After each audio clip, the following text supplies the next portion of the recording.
celui qui est le visage d'un parti centriste fort, le président des engagés, Maxime Prévost.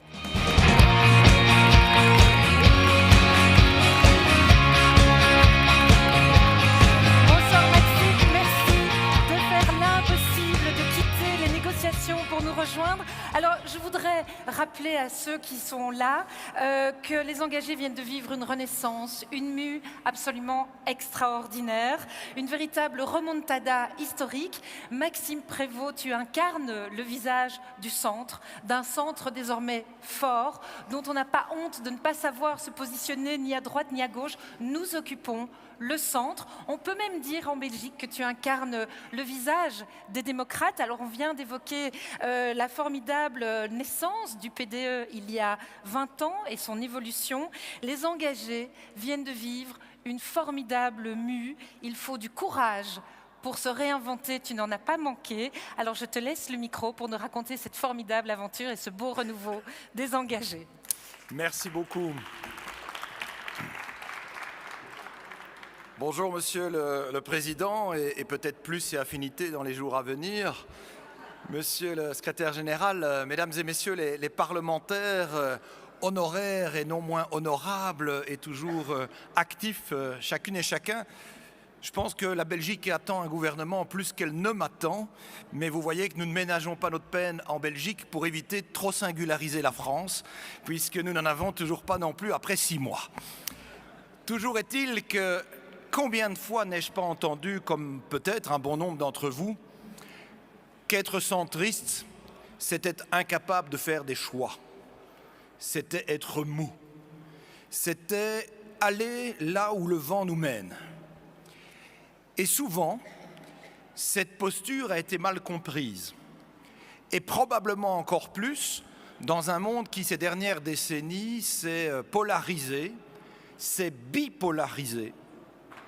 De sorte que, aidé par les algorithmes des réseaux sociaux qui vous amènent finalement à percevoir des publications des personnes qui pensent uniquement la même chose que vous confortant dans vos certitudes, vous n'arriviez plus à prendre un peu de perspective et de se rendre compte que finalement, dans ce monde de clash et de trash, le vrai courage, c'est celui de la nuance.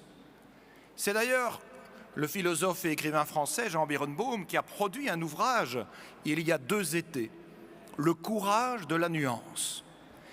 Et c'est également la posture que nous avons, nous comme centristes, héritiers de la démocratie chrétienne historiquement, souhaité incarner.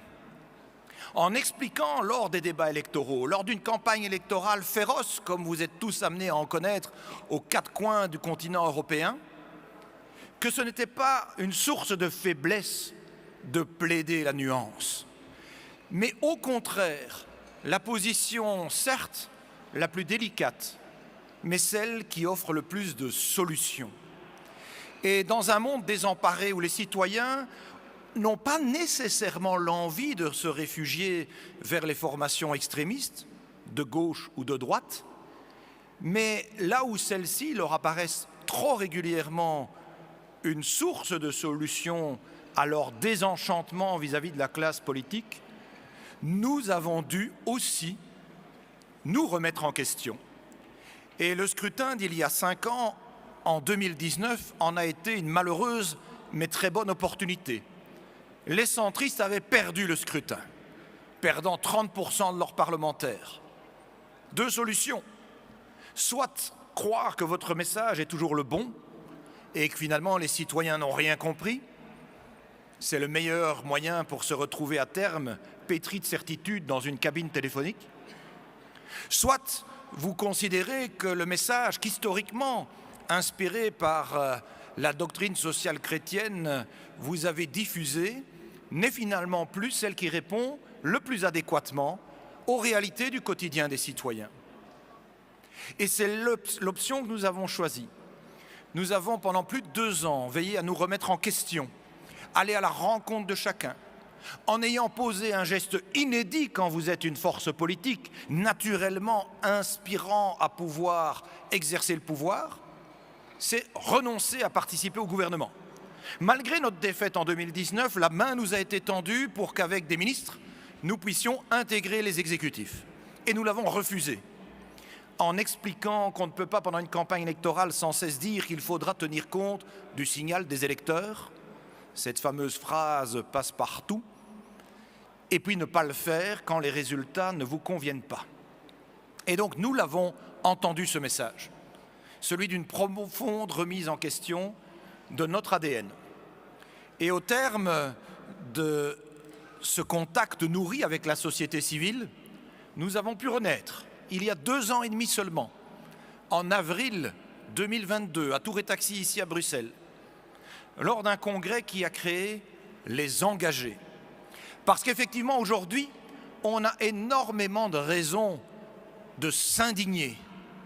Mais comme l'a dit le résistant Hessel, s'indigner, si c'est vertueux, ça ne suffit pas.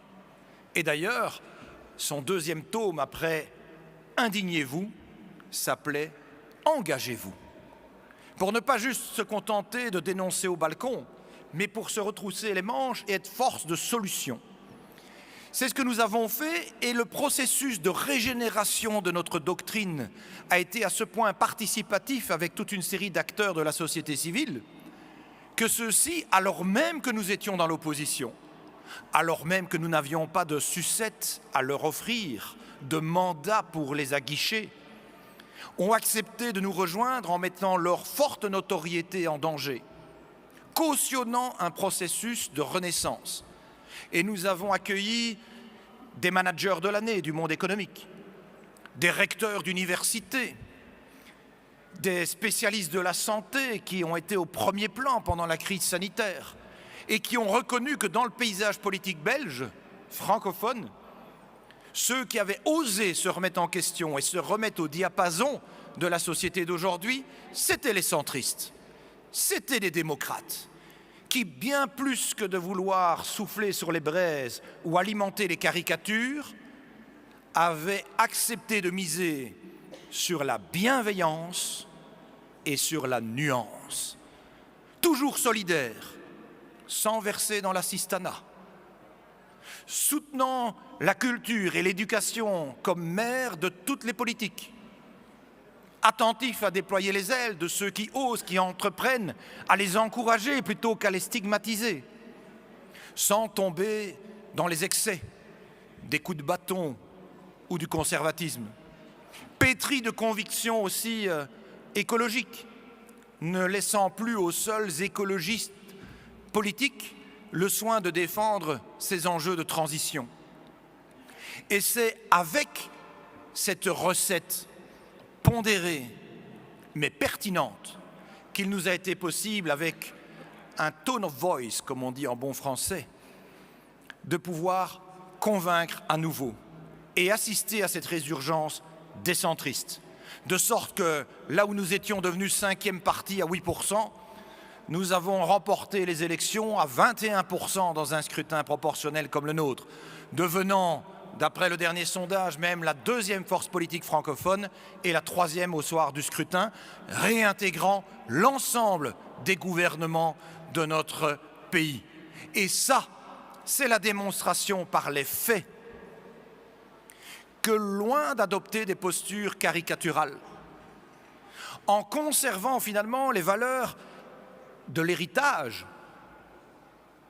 mais en considérant que celles-ci sont universelles et n'ont plus le besoin de devoir être labellisées par quelconque courant religieux ou philosophique, nous avons pu rassembler, fédérer, tracer la voie d'un discours volontariste, en rappelant qu'être centriste, ce n'est pas un choix qui est posé par dépit ou par défaut.